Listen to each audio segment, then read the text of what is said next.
Let's talk Tanya for the first of Cheshvan, the second day of Rosh Chodesh Cheshvan.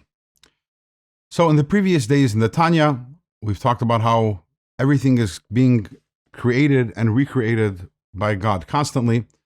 Nevertheless, the divine energy comes down through the worlds, and ultimately, in the diaspora, the energy enters into the 70 archangels of the nations of the world, and they are klipa. And this is the idea of Golus HaShechina, the exile of the Shechina, because the Shechina, which is the divine creative energy, enters the klipa in order to create the world.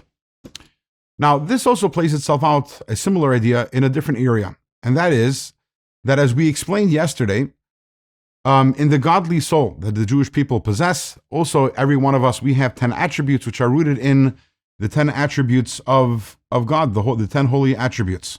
So we are, so to say, the representatives of holiness over here in this world. Non-Jews, on the other hand, also have souls, but their souls are rooted in the archangels of whichever respective nation they come from, which means that their souls are made up of klipa, and they also have 10 attributes in their souls, but these are 10 attributes of klipa, meaning the power or the force that conceals God. And just like we have Golus HaShechina, generally speaking, the energy of God enters into the 70 archangels, and so to say, is controlled and dominated by the klipa. The same thing also we have now during Golus, during our exile, that the Jewish people, we are under the authority of, and we are controlled by the non-Jews.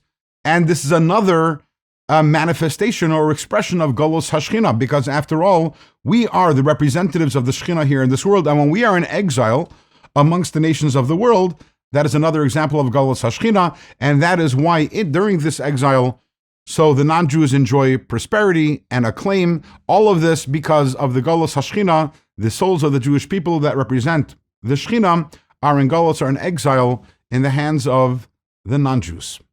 Now there's a verse in Koheles which says, Asher shalat ha'adam ba'adam l'rolei, which translates literally as that the person dominates over or controls the person l'rolei, but it's to the detriment of that person.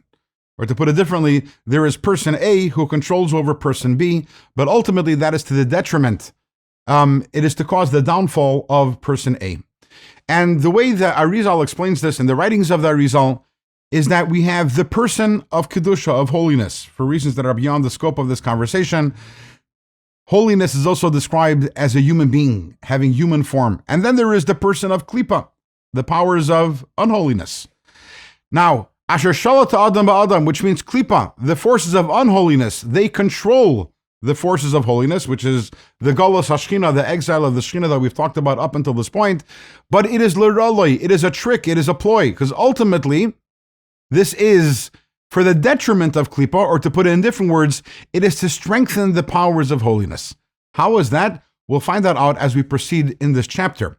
And with this, we've actually concluded today's Tanya. In tomorrow's Tanya, we're going to recap where we are, because again, it's a long chapter. And also, finally, we are going to introduce the passage of the Tzava Sarivash, the book of the teachings of the Baal Shem Tov, which the opponents of Hasidim objected to, and which actually this letter is intended to defend.